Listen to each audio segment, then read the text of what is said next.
My friend Omid has a podcast called The Controversial Podcast, and he was nice enough to have me on as a guest to talk all about content creation, as well as possible seasonal events and a whole lot of other stuff. I've put about an hour of it up here, but we were actually talking for over 3 hours, and if you enjoy the hosting from Omid and Dragonseance and the questions and the dialogue and any of that stuff, definitely check it out as they post a new episode every week. They have a lot of really cool guests on, and yeah, I hope you guys enjoy. How do you value streaming versus creating YouTube videos, like the time investment to edit a video versus the simplicity of just getting on the stream? So the time taken versus the return.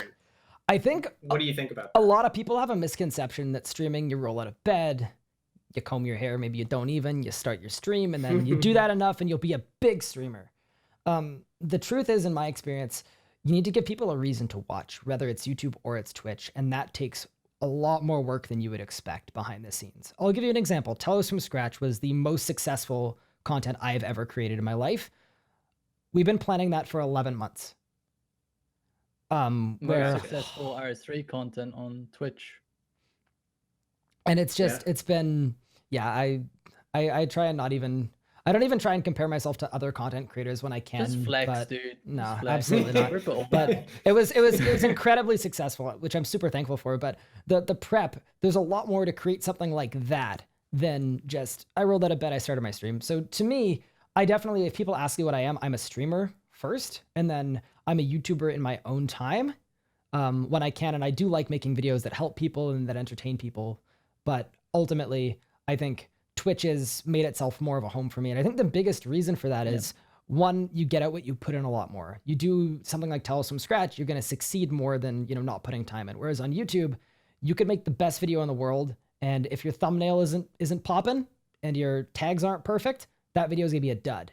And it doesn't matter how much time you put into it. It doesn't matter. You don't get out what you put in unless you deal with all the other crap of like, oh, I need an all caps title now because that's trendy. And I just, Twitch is a lot more about the content and getting, monetized and supported through content than on YouTube, where it's a mix of luck, voodoo, and content. I think streaming is also a lot, you get a lot more personal, and it's not just content, it's personality. Like, I think a lot of people didn't just watch you for the Tell Us From Scratch series. I think a lot of people watch you because it was you doing it, so rather than someone else. When I was coming up on Twitch and when I was just starting out, this was before the affiliate program even existed. I was not a decent Pvmer, even if you could call me that at this point. Like, I revote everything, I'd get 12-minute longer extra kills. That was my playstyle. That's how I like to play. And for the longest time, I always felt like I would never be able to make it because I wasn't a good Pvmer. Because a lot of time people come into my chat and they'd talk down on me and they'd, whatever. And that's like, it's a normal elitism thing, especially because at that point in time, I would be one of the higher viewed people on the RS3 directory. Everyone else is PVMing well and knows how to play the game, and I'm just kind of chilling and interacting. And for a lot of time, I had a big inferiority situation where that's really what pushed me to get better at the game, to the point where I could hold my own. Was literally that I was tired of people valuing me as a streamer based on my PVM ability. And that really ticked me off. And that's why, like, I get comments sometimes of people who are like, hey, I want to start streaming, but I don't have the warden title yet. And it's like, start streaming. You're ready. You don't need that at all. And I think it's really important to know your own value as a content creator. And it's something that I've always really struggled with, where I'm like, okay, if this isn't perfect, then everything's going to die down. But I don't think that ever really changes. For me anyway, I'm a very anxious person though. So for me, I could be having like the best month and then still sort of coming out of that, be worried about what I'm going to do next. Yeah. Gotcha.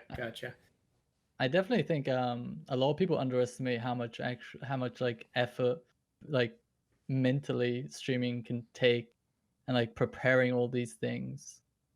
So do you want to talk about that slightly or no? Probably easier to go more specific than general if you're talking about like preparing for what, just like a regular run-of-the-mill stream, or? Well, it's just like I was mostly referring to the like people that want to start up streaming, right? Streaming generally, if you're gonna get started up, you have to be A, consistent, and B, be talkative, right? Even if you're talking to no one. Do you agree with that or no? Not fully. I think, obviously, unless you've got the gameplay of the gods, you need something else. And I think it doesn't really, it doesn't need to come down to being talkative, in my opinion, or having a good streaming personality, whatever that means. I think ultimately it comes down to one simple rule, which is give people a reason to watch your stream. Why would someone want to click on it? Yep. I don't think it matters what that is. I don't care if it's your microphone or your face cam or your incredible editing. Personality. It can be anything, but give people a reason to watch, and it doesn't matter what that reason is. Yeah, I guess that's more broad, but I was just trying to like specify like if someone's having a lot of fun or someone's really passionate about the game or someone's really knowledgeable about the game, they could use that and vocalize that to the stream, even if there's only one person watching, right? Like one of the things, like if you have you ever entered like a stream with like a few viewers and they're using mic, but they're just not talking about anything that they're doing. Yeah, I think it's tough. I personally find it much more entertaining to watch someone just talk about what they're doing, talk about what they like on what's happening on screen, rather than just not talk at all and just focus on chat. Yeah, I honestly think just starting on Twitch is very tough because everyone deals with a dead chat, and it's difficult to feed off of a chat if that's the kind of stream you're going for when there's nobody chatting. What I personally did for my stream when I was growing and coming up, because people I think sometimes can forget that even if you're a well-established streamer now, everybody started in the same place and everybody started having to work your ass off for every single viewer. And I think if you didn't do that as a streamer, you wouldn't value the viewers that you had. And I think if you streamed once and had 800 viewers, you probably wouldn't respect it the same way as knowing how valuable having one single person in your chat actually is. And for me personally, I got into commentaries and PvP commentaries. So that's all I was doing on YouTube before I started streaming on Twitch. And then because of that, I had a good amount of experience and a good amount of practice just color commentating exactly what is going on, what I'm doing. And then that way, the gaps were filled where, nothing's going on in chat with me commentating. All right, I think we're gonna have a web shield next. Let's get the spider leg, whatever else, right? Commentary like that. But I also see people who are in Discord as well. And I think that works out quite decently as well.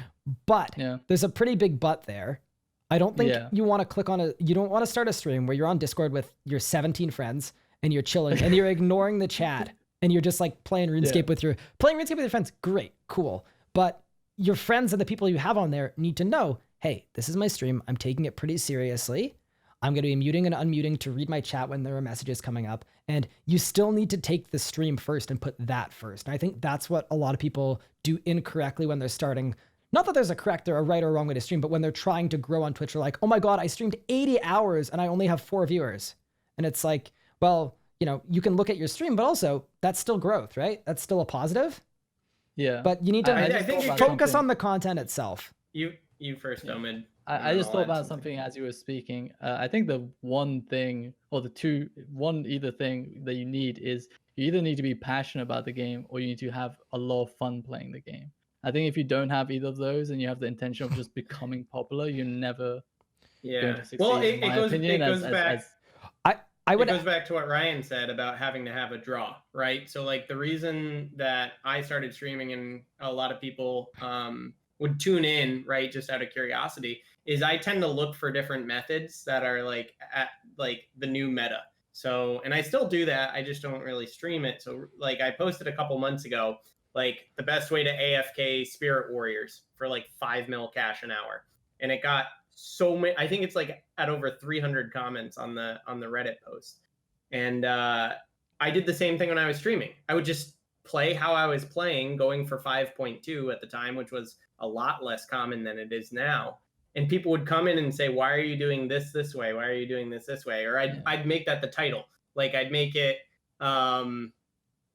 pick a skill. It would be doing Hunter at like, 1.6 mil an hour with the tick manipulation, or it would be doing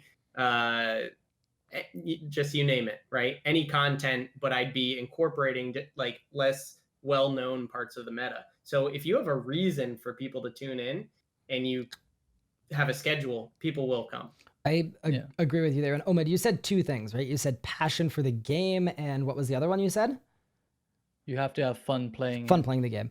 And which kind of connect, they're kind of the same. I would add one other thing to that too. And then I think you've got an exhaustive list. I would also add or passion for streaming and creating live content, because you want to, I can have fun playing a game that isn't RuneScape, even though I love RuneScape and RuneScape is my, it's my home base, it's my main game.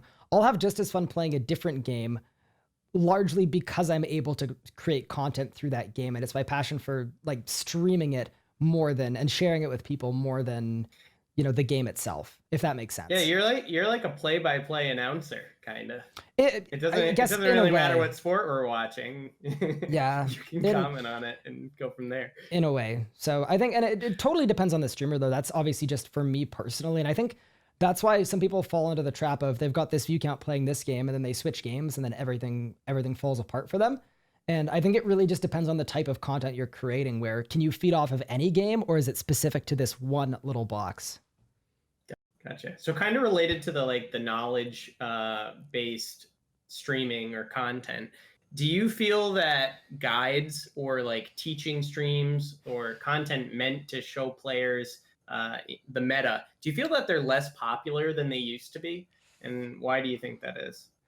I mean, first and foremost, I would say sources like the PVM Encyclopedia, like 10 out of 10 source. If you don't know that source, check it out. It helps so many people every single day, because you want info on something, you type it in, it'll tell you exactly what you're looking for. What's my rotation for this Enraged House? It'll tell you. What's my rotation for this? What abilities are stronger than other ones? It'll tell you. Every single boss has a write-out guide there.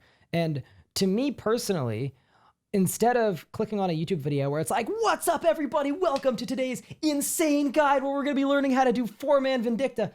I'd rather just click on something that tells me what to bring, honestly. Like I would more readily available information. Why not just I can see that. Because the wiki used to have garbage information, and now that the encyclopedia is porting onto the wiki and the wiki's starting, it's not there yet, but it's starting to get reliable PVM information. I'm not looking for a PVM guide. And I know that I'm saying that as someone who makes PVM guides, and I will continue to do so if I think I can add something different to it. But if I can't add something that improves upon the wiki, I am not touching that guide. So for example, I've been working for the last 4 days. I've been working on a guide to melee DPS rotations, and I've been working with a bunch of speed killers in a speed killing Discord as well. And what we're doing is, instead of just showing ability prioritizations, we're actually going through how to create your own prioritization so that you don't need to be following this 20-piece rotation and always be like, oh, I made one wrong ability, everything falls apart. So that's something where I've looked at the wiki, I've looked at the sources available, and I know I can do something better than that, and I can improve upon it. And then that's a guide I'm going to take a run at. If someone's made a perfect Solat guide, I'm not going to go make another Solat guide just because I want a Solat guide. If there's info out there that is already good, I'm not touching it. Do you think that's the current state of RS content creation, is like you really have to know what's out there and be able to improve upon what's out there for it to be valuable content? It depends how you define value, because I know a lot of content creators who will make the same guide with the same information. I even know there was a content creator, I'm not going to name any names, but I made a guide to Cursed Energy a couple years ago. He copied my slides word for word and then made his own Cursed Energy guide like a week later. And it was like... Do you think that's value added at all, though?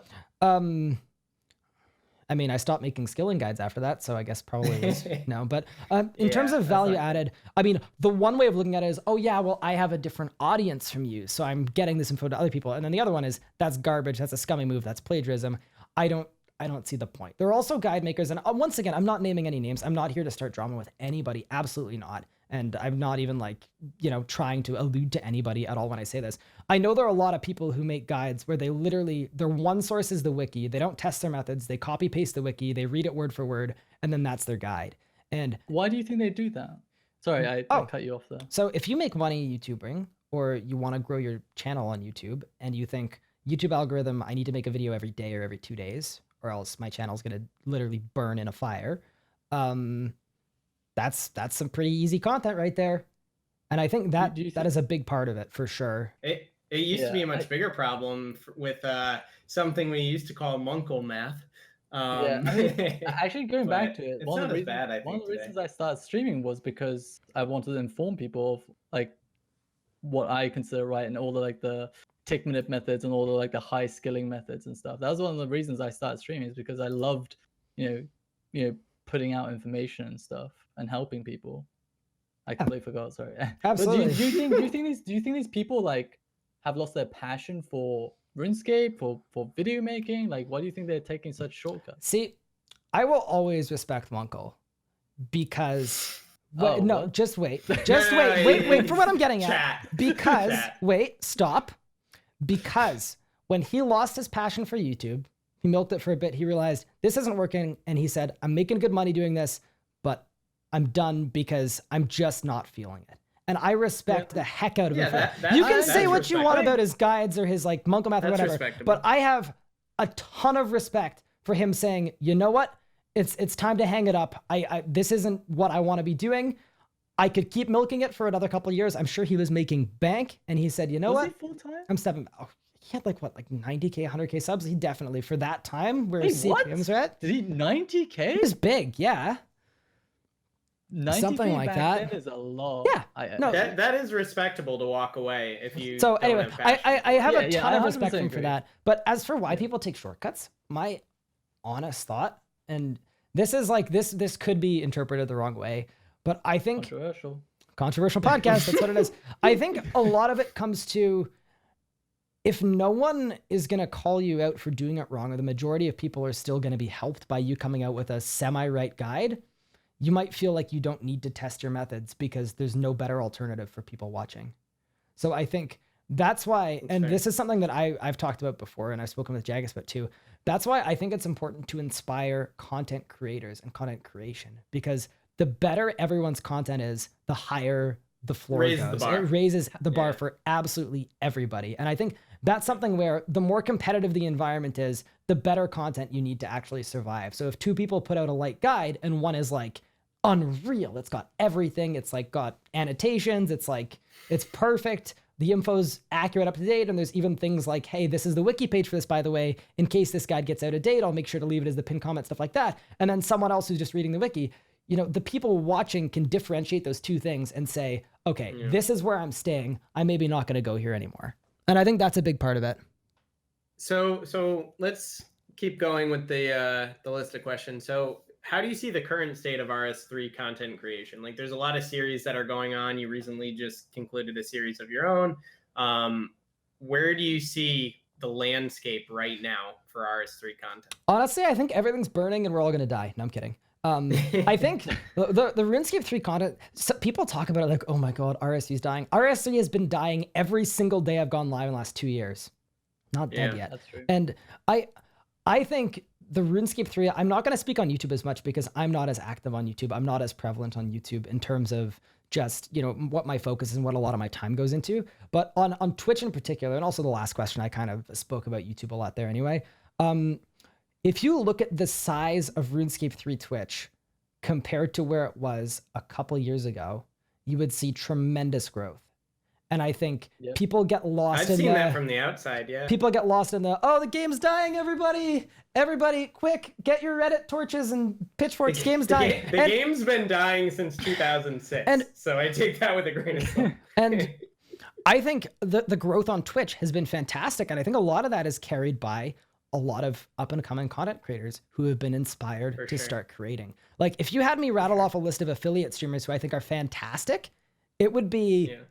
Like, there are so many great content creators who are doing original content, who are doing exciting content, who are doing enjoyable content. And there's a lot more of that than just people sitting and playing the game, which that's fine. If that's your content, that's fine. But does that really give people a reason to watch, to tune in time and time again? And in my opinion, you can do it, but it's difficult. And I think... So do you think that current updates that are coming out, though, are conducive towards streaming? I mean, honestly, like when Anachronic came out, sure, there was like hype for a couple days. It was exciting. I think anytime you're talking about updates, it's easy to talk about Jagex and be like, oh, okay, Jagex, this update wasn't good for stream content, boohoo. But to me, it's more what content creators do with that update. I think when you're looking at playing the game on update day, that's always going to be exciting and it's always going to fizzle out. There's never going to be like permanently... You know, it's unlikely to find permanently exciting content. The last thing I could think of is maybe Telos that came out that people were into on release and are still into now. And I think the majority of that is it comes down to what a content creator can do. It's kind of like a workspace or an empty canvas. You've given me Anachronia. Let's see what a content creator can do with it. Let's see some cinematics that start there. Let's see Telos from scratch starting by trying to get off the island and using that new area for content reasons. I don't think it's Jagex's problem to come out with updates that are going to be fun to stream. I don't think they should worry about that. I think the content creators should be worried about that. That being said, though, they have a vested interest in making content that's streamable and helping to promote their own game. And to your point, I don't think that should be their first concern. But they definitely want to make content that is popular for content creators to use. And we talked before about the tournaments, right? And if Jagex were to sponsor tournaments, that could be huge. Is there any future updates that you've heard about that you're excited for, that you're excited to make content around? So I would say, first off, just to backtrack a tiny little bit, when you're looking at content and updates and, it being in Jagex's interest to create something that is enjoyable to watch, I mean, the general rule, and this is kind of an age-old rule, it doesn't always apply linearly, but if it's fun to play, it's probably fun to watch. So I think if they prioritize content that is fun to interact with, a streamer is going to have fun playing it, and then it's going to be fun to watch. I think the focus doesn't need to start or even have any point on the streamers. If they focus on making the best content they can, it will all sort of flow through that and stem through that, in my personal opinion. But wouldn't you argue that, like, Telos was the last, like, major content that was really enjoyable to watch and play? Like, I feel like at this point, 3 years ago, Telos being released is still the biggest content for RS3. Would you agree or disagree? It depends how you're ranking it. In terms of views, I disagree. In terms of the number of people who stream that content, yes, because I think there are a lot of high-level PVMers that interact with it. Wait, what do you mean in terms of views? View counts. If I were to go to Telos, I would have a higher view count doing an Elite Dungeon. Yeah. So Gotcha. I think if you went to Telos, you'd have a higher view count than doing anything else outside of, like, something creative like a series. Would you agree? I don't think so. It so? really depends what I'm doing at Telos. Like, if I'm risking uniques and I'm doing something like that with constraints and a challenge, and I've given people a reason to watch, then absolutely. But like, Telos adds, like, potential versus anything else in terms of its potential outside of a series. You don't think it's the most popular? I think the only thing that gives Telos potential over other bosses is the drop mechanic. That's literally and the enrage and the streak. I would say the scalability. Yeah, the drop mechanic is the streak. I think that's the only thing that really puts Telos ahead or separate from other bosses. Is it's not as repetitive, and the drop mechanic is fun. But I don't think that Telos itself is like, this boss is incredible streamable content. I agree. Everyone's seen P1, P2, P3, P4. They're always the same. They're boring to watch. It's that drop at the end. I 100% agree with you. And my follow-up question would be, like, why didn't they do that again with a group boss? Like, have like a group boss or another solo boss that is similar, has like a similar, like, enrage, streak, drop mechanic. This is kind of getting into, like, the survey stuff, and we won't touch that at all. Yeah, no survey. We're not even going to touch it in the slightest. Yeah, no, absolutely not. But I think it's almost, I don't want to say a waste of dev time, but making content that isn't scalable is a great way to make content that's great for a couple people. So yeah, I agree with that. Like, even think about, like, if Virago was capped at 7 people like Solak is, pretty sure normal mode and hard mode would be dead content if they were capped at 7 people. And thinking about things like that, where you need a way to modify the difficulty, whether it's by team size or by enrage. And I hope that any future content that comes out is playable that way, so that it appeals to the newer player and it appeals to the endgame player. That's my sort of stance on it. That kind of leads me into something. You said something that I disagree with. Yeah, hit me with which is if something's fun to play, it's fun to watch. Enjoyment for a lot of players, for better or for worse, in RuneScape comes from time investment versus what they can get from it. So you'll see the rise of AFK content, because AFK content is what gets engagement. So Jagex can come out with an update that is incredibly well received because it's worth doing. It doesn't make it fun to watch.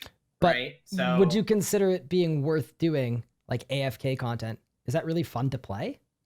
For a lot of people, it is. So the question is, if you're not having fun playing a game, it's all about how you define it, right? Yeah. I really like doing Spirit Warriors on my phone while writing purchase orders at work.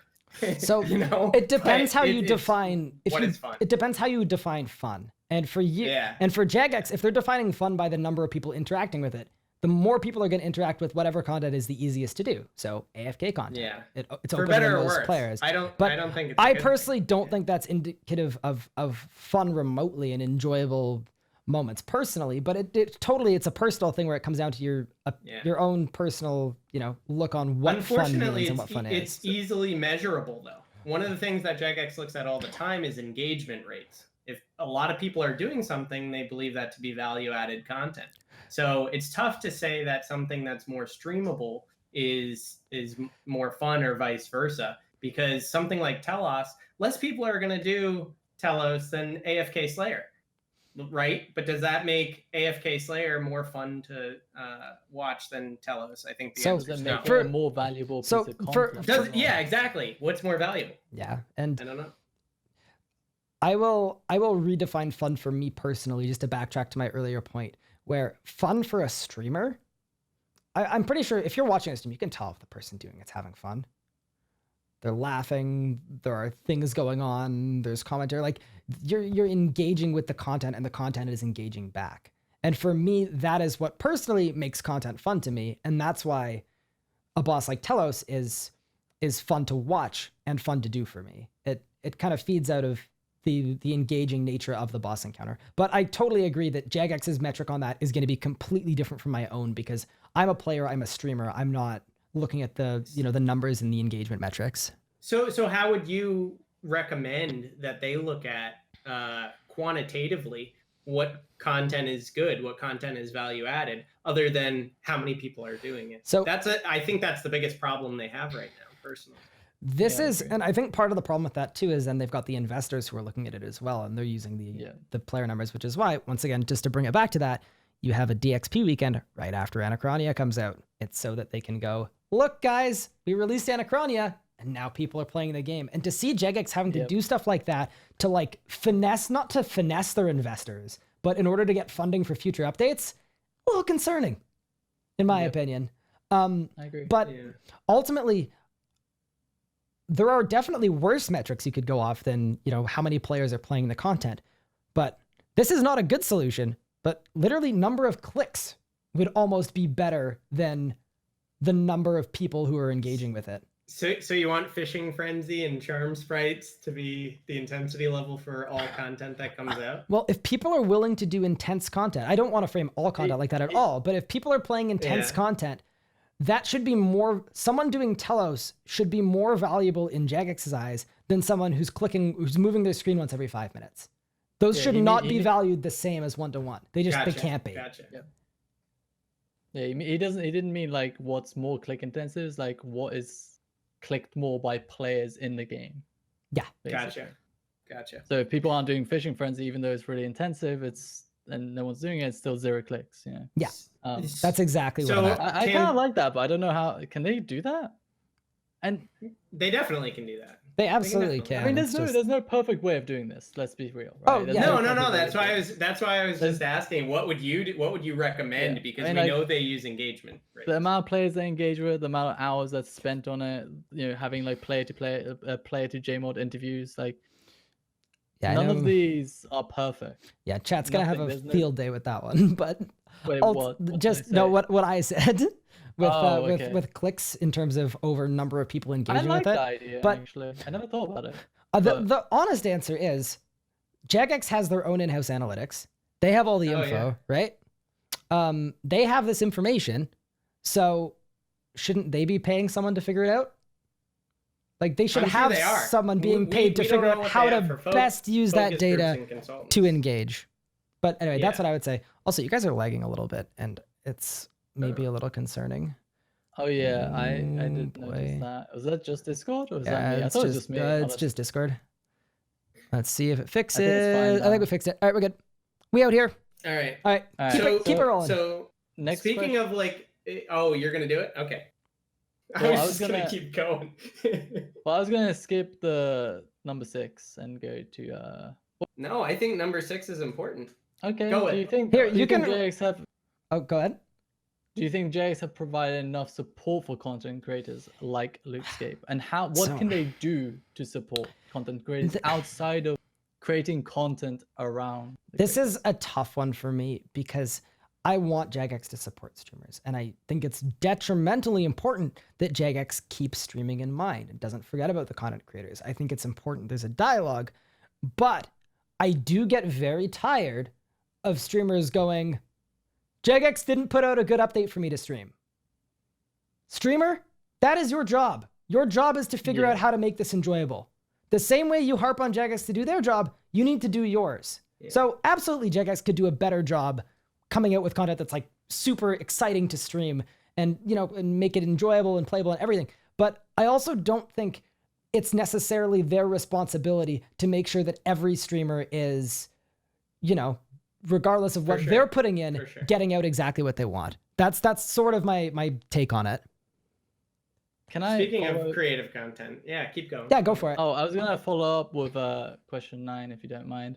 So most content creators for other games just play and that's it. RuneScape is one of the only games where content creators have to be inventive in the content they make. Do you think that vanilla RuneScape is lacking, or do you think that content creators from other directories are missing out on an opportunity? So here's the thing. If you look at a game like Minecraft, as an there's example, a lot of creativity in that. Right. The content creators who are really like blowing up through the Minecraft, I'm pretty sure they're not just, hey guys, today we're playing Minecraft. But that's Minecraft is more of a sandbox game than. Okay, that's fair enough. I guess different games. So if you look at like, like World of Warcraft, like Destiny or World of Warcraft. You know, why don't we look at old school? Why don't we look at old school? That's probably better, because because old school is RuneScape. I think old school has the same format as RuneScape, where a lot of content creators have to will go out there and get creative. Whereas like games like World of Warcraft and like almost any other MMORPG, they don't really have like a series. They're just playing the game. They're playing the new Endgame content as it comes out. That's the content that people like. Are you looking at the top streamers or like the middle people coming up? Because mostly to me, I would not be able to compete with a massive World of Warcraft streamer by just playing World of Warcraft, because who's going to care about me?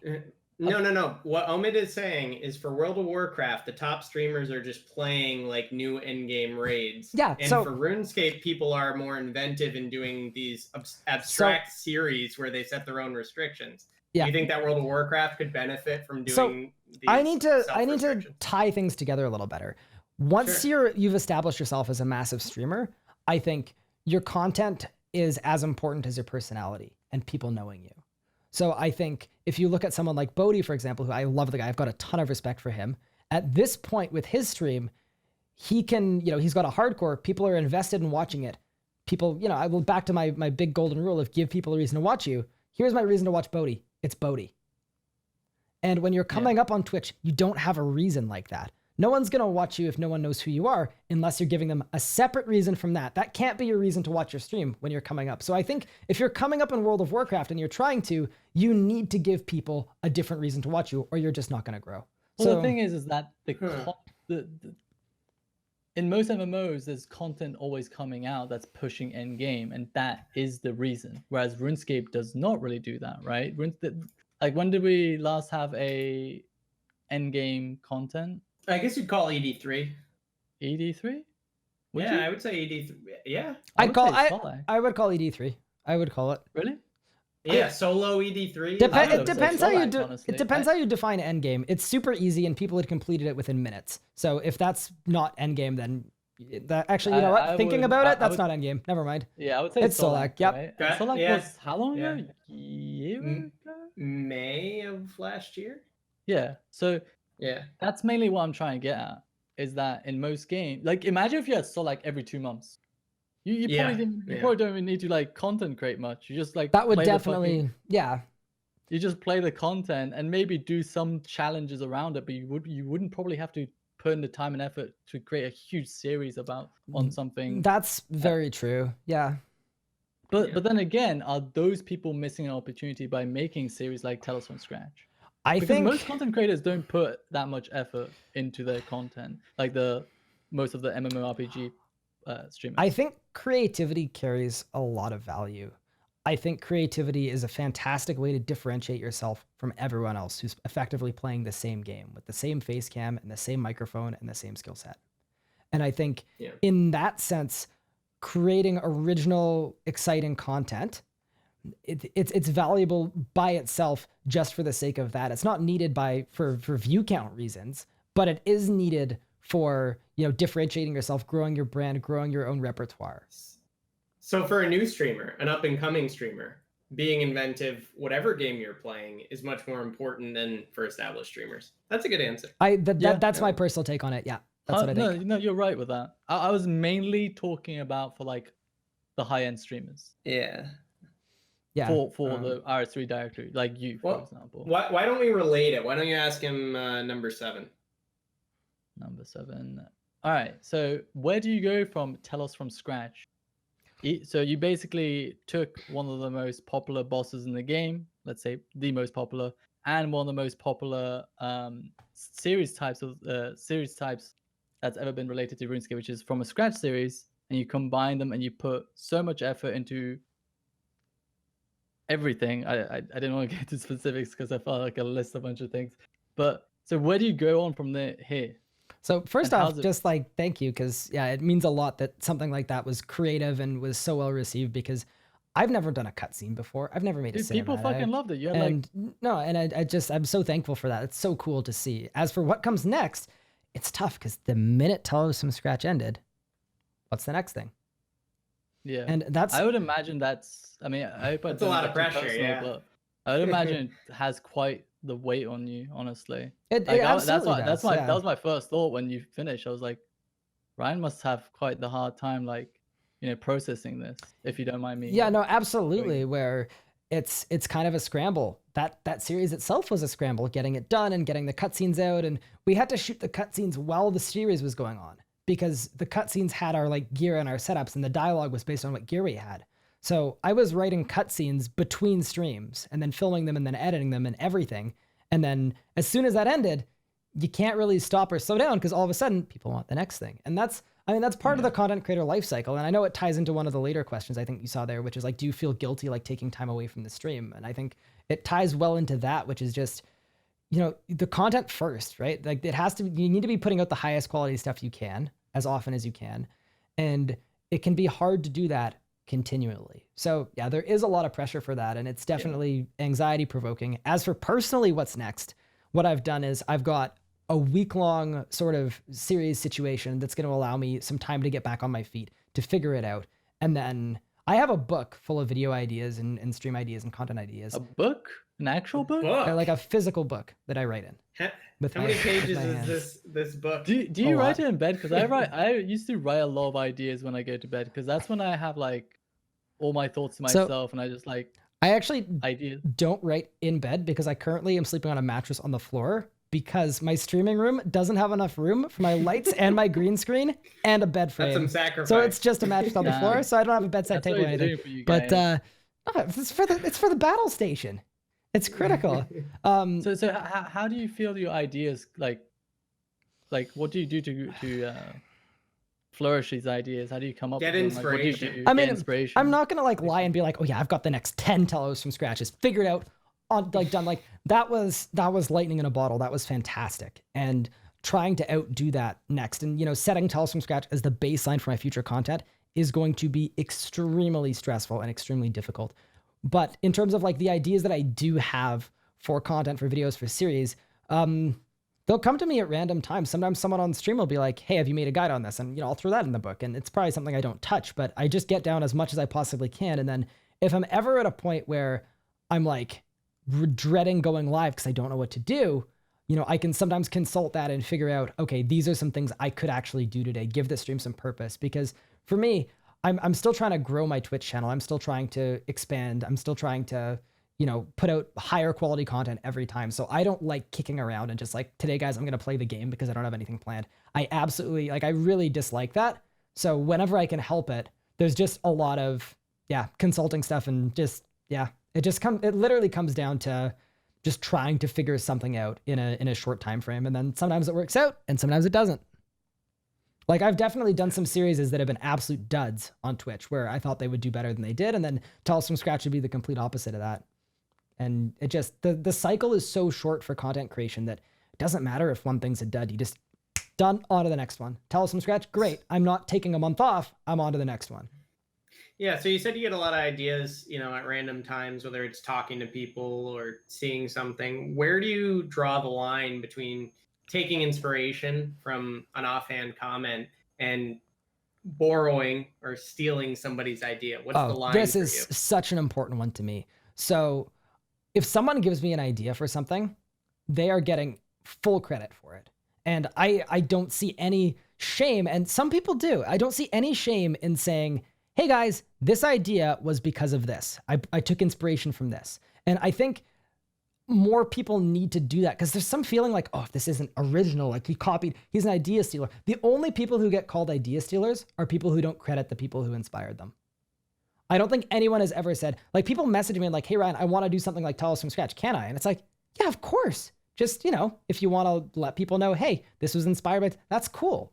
And I am very careful to do that as often as I possibly can where, you know, and obviously there are moments when I slip up. Like I have an editor who occasionally helps me with probably 1 in every 10 videos. And I think my editor, she's probably made 5 or 6 videos on my YouTube channel. And there was one video where I forgot to credit her in the description. And I felt terribly, but you know, you go back and then you fix it and you make it right. And obviously it's not a malicious thing where I think there's no ill intent. So I think idea stealing is, it's people with egos and it's people not wanting to admit that they had help, which is like for me, honestly, if I did a series that was similar to something someone else did, even if it wasn't inspired by them, where I haven't even seen theirs, I know they've done it.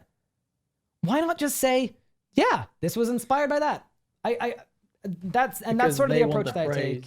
That's a good but point. Who cares about you really phrased it. I mean, well. I'm not saying it's right. I'm just saying that that's the reason they do So it. They want to get the praise. They want to... I find that super disingenuous. Like personally for me, I don't care about, I don't want to get praised for my content. I want longevity. I want to keep making the best content I can.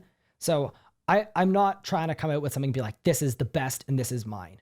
I'm coming out with something, I want it to be the best video. I don't care about the idea. I don't care about any of that stuff. If it came from other people, then the people watching will know that it came from other people. I also think that gaining inspiration from like other content creators is totally fine. The only time that I would draw a line is when they are basically word for word copying, or like, for example, they take your Tell Us From Scratch series and take like every specific rule word for word and copying it. I think that's when I would have an issue. Would you have an issue with that or no? If they talk to me and they say, look, Ryan, I loved your Tell Us From Scratch. It was super inspiring. I want to do something really similar. Would have a different storyline, obviously. I'm not going to copy your dialogue, but it would be the same premise. And they come forward and they say that they're going to credit me and they're going to tell their viewers that this came from my idea and it's brought on by it. I honestly don't have a problem with it. When it turns into, and people like talk about the challenges, because I think Cash and I were some of the first people recently with our Araxor From Scratch challenge. And then people took note of that because that challenge did really well about a year ago.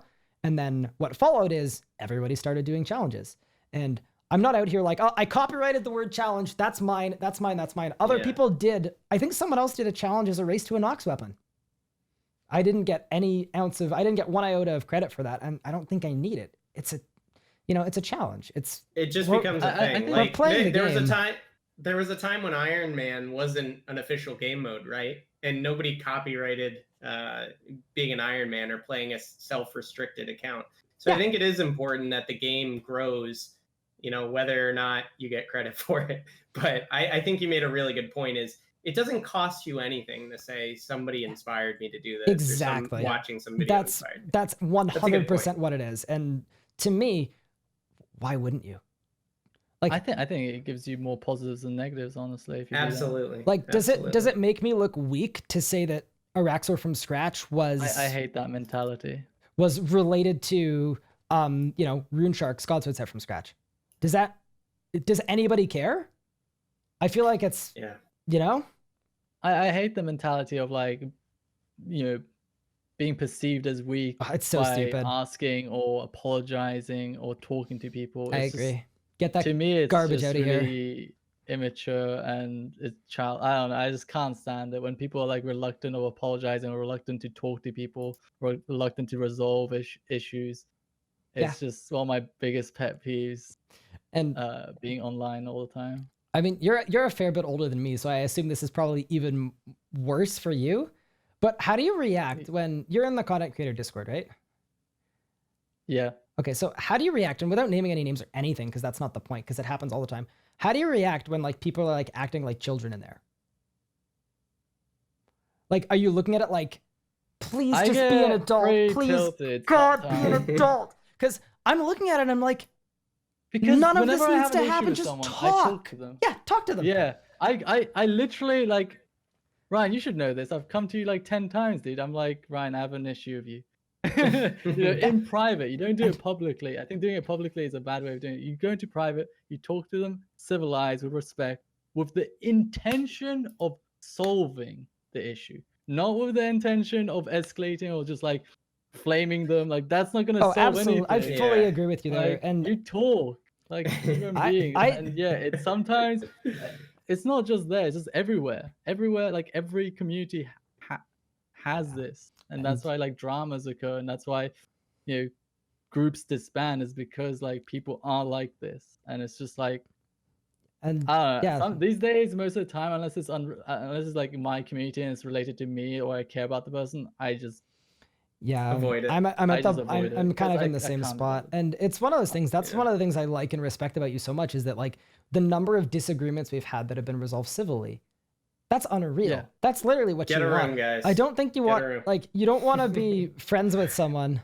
Runefest.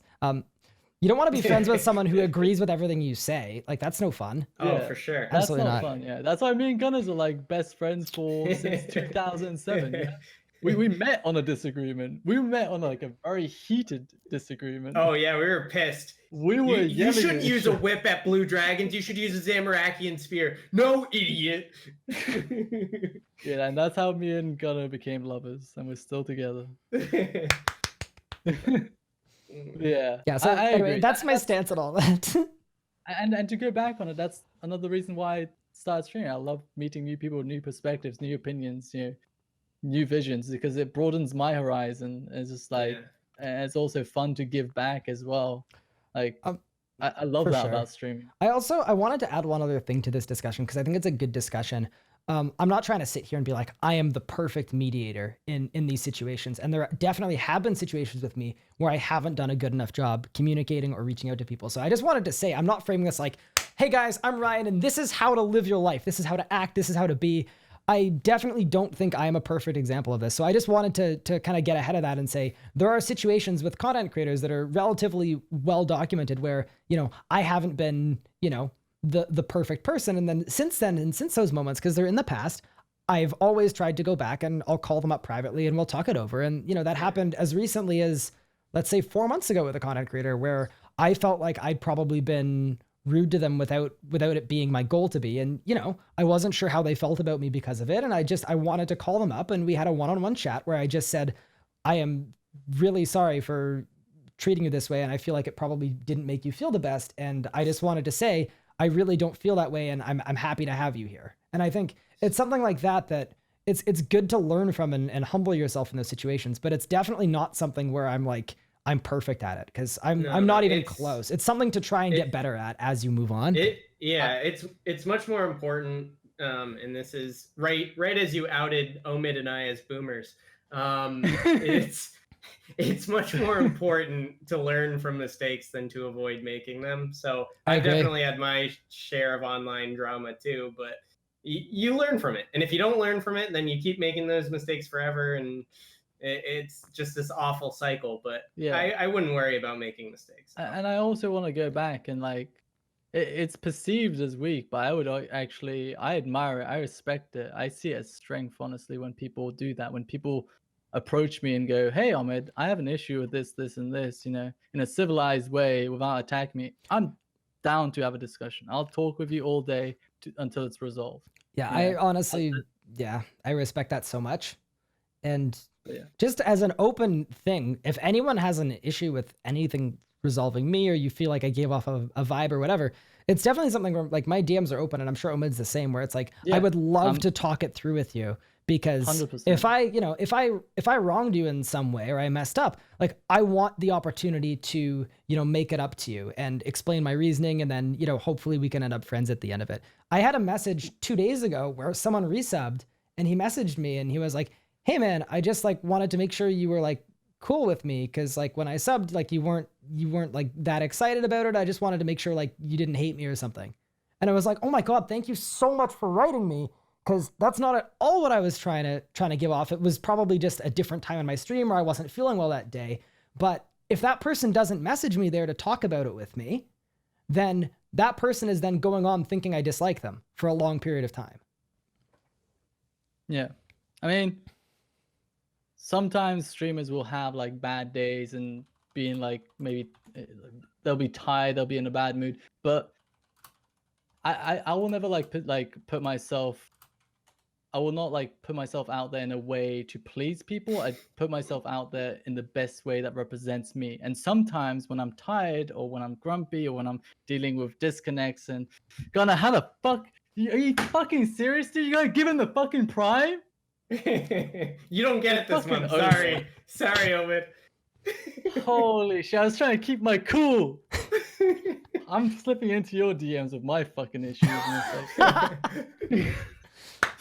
What was I saying? I forgot. But yeah, basically, you were saying when you're tired and grumpy, which is every night, right?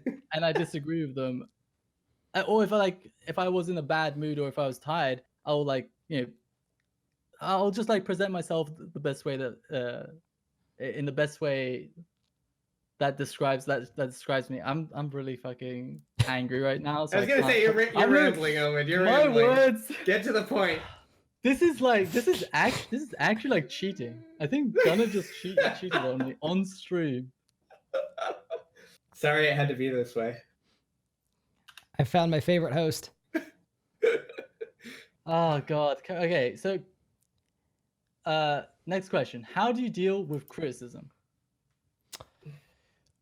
So, okay, this is kind of a sad one. Mentally and on stream. This is kind of a sad one. When I started streaming, I thought the criticism would stop if I got better at PVMing. So I put tens and hundreds of hours into getting better at bossing. And I mean, you can see it if you even go to my VODs from 3 or 4 months ago, where, I'm definitely a better PVMer than I was. And I always thought, like when I was an affiliate, when I was like just coming out of high school, I was like, yes, this is what's going to happen. I'm going to stop getting hate on every single day. People are going to stop crapping on me if I get better at PVMing. It doesn't happen. I realized at a certain point, and mentally, this is what helped me out a lot, is I used to take it personally and think I just need to get better and it'll stop. And then I realized, one, it's more a reflection on the person talking. If someone on the internet wants to show up and then make fun of my face, then make fun of my DPS, and then make fun of my face again, that's probably a comment on the kind of day that they're having. Then, oh my God, Omid, you're completely frozen. Is he? No, yeah, he's gone. He's Gonzo Alonzo. But it's one of those things. Wait, Omid, can you hear us even? No, he looks to be DC. Okay, what do we do? This is why we switched to your stream. Do we just keep it? Do we keep it going? All right, I'm just gonna send it. I'm gonna send it without him. You can tune into the VOD after. For me personally, it's more a comment on them than it is on me, and to sort of internalize. And you can even sometimes flip it around, where if someone makes fun of my face and I say, "I hope your day gets better," what are they gonna do? Right? Sometimes they can spam caps and get banned, and other times, I think it's kind of about taking the high road, and you want to do the best you can. So to me, the people close to me, my friends, if my friends message me and say, "Hey Ryan, I don't think you did that well," I will take it to heart. If a random on the internet tells me my rotation is bad and I should feel bad because of it, it's one of those things where that's never going to go away. And as a content creator, there's like, why is my phone going off? Oh boy. Oh boy. What even is airplane mode? Oh, this is so suboptimal. Oh my goodness. All right, we back. We out here. Great. Yeah, stream is up because we're on my channel, not Omid's. I'm sure he'll be back in a moment. But yeah, it doesn't matter how good you are. The amount of people that backseat Couchy in his own stream, immeasurable. Yeah. So if Couchy is gonna get backseated, hi Omid, welcome back. If Couchy's gonna get backseated, it's never gonna stop. It's gonna happen to everybody. Don't take it personally. And here's the other thing with that too.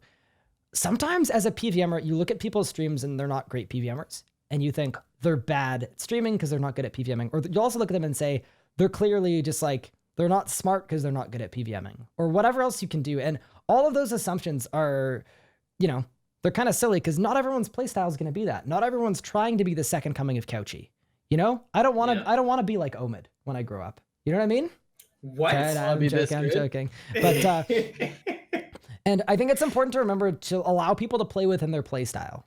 So that's really what it comes down to for me in terms of just dealing with hate comments and stuff. Because in the past, like I would have bad anxiety issues that, you know, would come up and they would flare up regarding, you know, getting mean comments or stuff. And I especially, like, my first stream ever on this platform, somebody said some really rude stuff about like my race and my appearance and stuff like that. And I really did take it to heart. And I felt, you know, like an inferior being because of it. And I felt like I wouldn't be able to succeed just because of like my upbringing stuff. And that's terrible. But I think ultimately, yeah, I did a lot of growing up. And at this point in my career, if you could call it that, it's just people can say what they want. I'm not going to take it personally. I'm not going to yell at you back. And you're going to look like an idiot because you just insulted someone and he did nothing about it. So that's sort of the public way to deal with it and the private way as well. It's just sad good to me when people are like that as well. And most of the time it is like elitism without them actually knowing what they're talking about though. I think generally most of the time it's just clueless backseating. And I mean, at a certain point though too, even if you know what you're talking about, a lot of the time it isn't wanted. It's also like, I feel like at the same time, a lot of the backseat gaming is not going to be helpful for the person. And at the same time, they're not really looking at the potential of the player. Like, what if the guy's just been playing for like a week and he's like that good? Yeah, compared to Couchy, he might be shit. But like, compared to like, considering how much he's played, he might be like godlike. Or to Ryan's point, if he's paying attention to chat and doing, you know, 95% optimal DPS rotation, that's what he's going for. He's not going, you know, to optimize with flanking switches and I've get said the Deno this in there and everything. Yeah, I've said this since I started streaming. I've never tried to be the best PVMer. I'm not trying to be the best PVMer. I'm trying to be the best streamer. And people who have never streamed before may not understand the distinction there, but when you're streaming, the objective is to look out for the chat and make things as enjoyable as possible to the people who are actually taking time out of their busy days to watch me play RuneScape. And that is going to be my objective. And for most streamers, especially if you see someone coming up who's like literally just sitting there auto-attacking without a revo bar on or anything, their focus is clearly not killing the boss. They might say like, hey, my goal is the Warden title. I want to work towards it. But their goal is to stream their progress to the Warden title. It's not to quickly watch a 4-ticking guide, smash that out, switch up all my keybinds, and then get the Warden title. It's to stream it and show that progression, that adventure, and experience it with their viewers. Very different thing. Yeah, so a good point that was made, and kind of a saving grace of this this whole criticism being levied by randoms in chat, pretty much, is those aren't the people that you're going to interface with the most. They'll be different every time, right? And if you ban somebody from your stream or you kind of shut that down, those people aren't the ones that are there every day. And so like one of the things that we talked about earlier was what makes streaming enjoyable. And at least I know it was for me, coming in and having the same couple dozen people or whomever every single time. Those aren't the people who are coming in to backseat and criticize. That's going to be a different person every single time, and they'll do it once and then they won't care. Like they're just saying it for their own benefit. So it makes it a little bit easier to ignore and to avoid if you know that these people just exist. Those aren't who you're streaming for. You're streaming for the people who enjoy your content. That's like a perfect way of putting it, and something that I've gone back to in the past that you've now reminded me of, like, you know, really good timing. Focus on the people that care about what you're doing and care about you as a person. I think as soon as you shift your focus to what other people are doing or how other people think that aren't part of your community, you're already losing. And people look at those like streamer beefs where, you know, if I'm in an argument, a hypothetical argument with Omid over there, right? and we both stop focusing on our content to start focusing on what the other person is doing, we've already lost. We've both lost. Yeah. There's no winner there. Everybody loses because you're getting lower quality content. You're getting stupid drama back and forth. Great. The view numbers are high because you're in this drama cycle, but no one's actually getting anything long-term out of it. And it's against Twitch too, has to talk about streamers who've been banned. So I'm not going to name any names here, but if you're a streamer who frequently, you know, got their come up through drama, it's very difficult to go back to not doing that sort of content because that's what your community is used to and that's what people want. So then you get into the situation where creating this drama becomes what your community is actually looking for. And at that point, it is very, very difficult to switch gears and rebrand because you've kind of put yourself in a box unless you are willing to say, you know what, guys, I know this is who you wanted me to be. This isn't who I am. And that is difficult to do. Yeah. Yep. So I want to ask one more question, if that's okay. Yeah, Is that okay, absolutely. Yeah, that's okay. Okay, so how do you? So this is going to be probably one of the hard ones. So how do you manage your real life commitments as well as content creation? Do you feel guilty if other passions, for example, maybe traveling the world, keep you from streaming? That's a very hard one. I think guilt and streaming for me personally, it's pretty much constant in terms of I'm not streaming enough. I slept in today. I didn't get enough sleep last night. I haven't planned this out enough. And I think it's something that over time, I see a lot of streamers kind of evolving and getting better at taking time away. But streaming is such a constant thing that I probably go live 340 times a year. Because and a lot of that is I love streaming. It's my favorite thing to do. I miss streaming any day I'm not streaming, but there's also that constant pressure of being there and being on your A game constantly. That is, it's definitely difficult to navigate, and it's something that, you know, it's hard to prioritize other things in life. Like when you're a full-time content creator, it kind of takes over a lot of the time. And I think the reason for that is I've gone full-time now. I've been full-time for 6 months. I am trying to do everything in my power to make sure that this is going to be what I can do the rest of my life. And if in a year's time I wasn't able to stream because I was half-assing it or, you know, taking a lot of time away, might be better for my mental state, but I would still not forgive myself for letting that kind of an opportunity go away. So I think it's kind of a unique situation that it's probably difficult to understand if you're not sort of right in the middle of it, but there is so much importance to being there every single day and being there constantly. And it's so, you know, it's literally linear. You take a week off and then 3 weeks after that, you're now not gaining any subs for a full week. Your sub count's going to drop. So it's just, yeah, it's part of the machine and it's part of how Twitch is integrated. But I think handling it personally is something I don't do very well.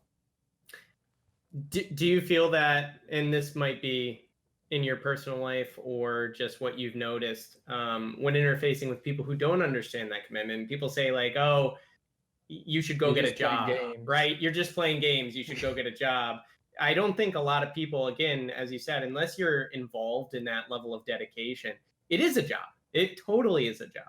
And it's a job that is rarely 8 hours a day if you're going to do it hardcore. Hard job, honestly. It can be 16 hours a day. Not only does it take a lot of your hours, it takes a lot of mental and you have to be creative on top of that. You're in public too.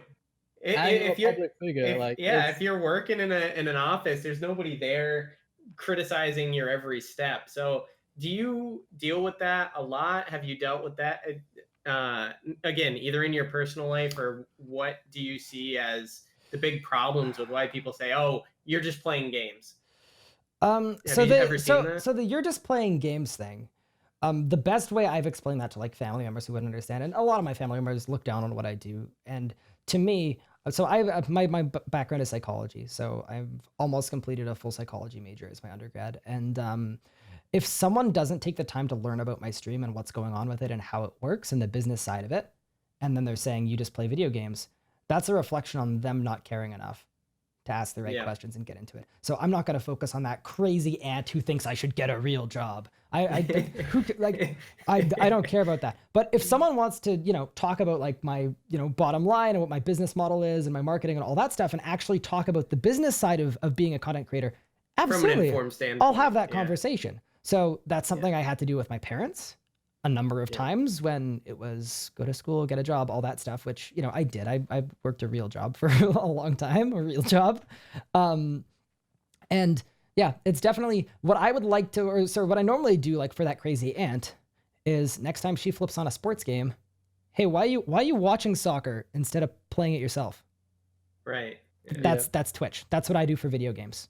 That's why people would want to watch me instead of just playing a video game. It's effectively, that's the closest real world comparison I can come up with. Are you calling yourself an athlete? I think that's what he said. Yeah, that's what I'm I think he said he's basically an Olympian. I am an Olympian. Damn, dude. Yeah. So Yeah, I 100% agree. that's how I would 100% explain that. And then circling back to like the real life situation, I'm surrounded by people who are generally at this point very understanding and very supportive. And I think good That's communication good. is very important. Like the RS Grill is an absolute all-star in terms of like, I told her, hey, tell us from scratch, these are the hours it's going to be in. She offered to help out and she actually voice acted in one of the cutscenes. And then, you know, it wasn't something where she was nagging me to like, oh, get off that computer and everything. Cause she understands what it's like to be where I am and doing what I have to do to perform the way I need to. So I That's think really good. you need to try and surround yourself with people who are supportive. Obviously, I'm sure my parents aren't happy. Like I don't get to see my mom nearly as much as I would like to. I don't get to see my brother nearly as much as I would like to. But it's something where, you know, I try and be accommodating and then they try and be supportive of it as well. Where it's You have to achieve your making dreams. They time. need, like, surely they understand that you're trying to, you know. Yeah. I mean, I assume streaming is your dream because you said you want to do it for the rest of your life. Yeah. You want to build it to. So I would imagine they would understand that you know, Yeah. sacrifices need to be made in terms of like how much time you get Yeah. to spend with them. Absolutely. So- But also it's good to know they're not just like yes people. Like the RS Grill will literally call me a big idiot if I'm trying to do something too stupid. Damn. And that's really important. I That's think, some too. harsh Okay, language. I No, like to, her. no, to have someone to keep you in check if you have a bad idea, like, I don't know, a forfeit of getting a tattoo, for example. You know, having someone around to be like, hey, that's pretty Who would stupid. do that? Yeah, I That's can't fucking- think of who anyone who would do that? something like that. That'd be really stupid, right? The hell? But or you know, me saying there are times where I've wanted to do 12 hours a day for a month just to see if I can do it. And you know, having people Jesus. saying, "Hey, Ryan, you're an idiot." And you know, that's Yeah. really important to have people to check you and you know, just make sure that things are going in a way that I mean, I definitely think if you ask the RS girl right now, she would say that I stream too much and I spend too much time here. But she's still at the same time supportive of it and understanding of it. And that's she's an absolute ace. So yeah, that's pretty much that. Excellent. Makes me happy to hear it.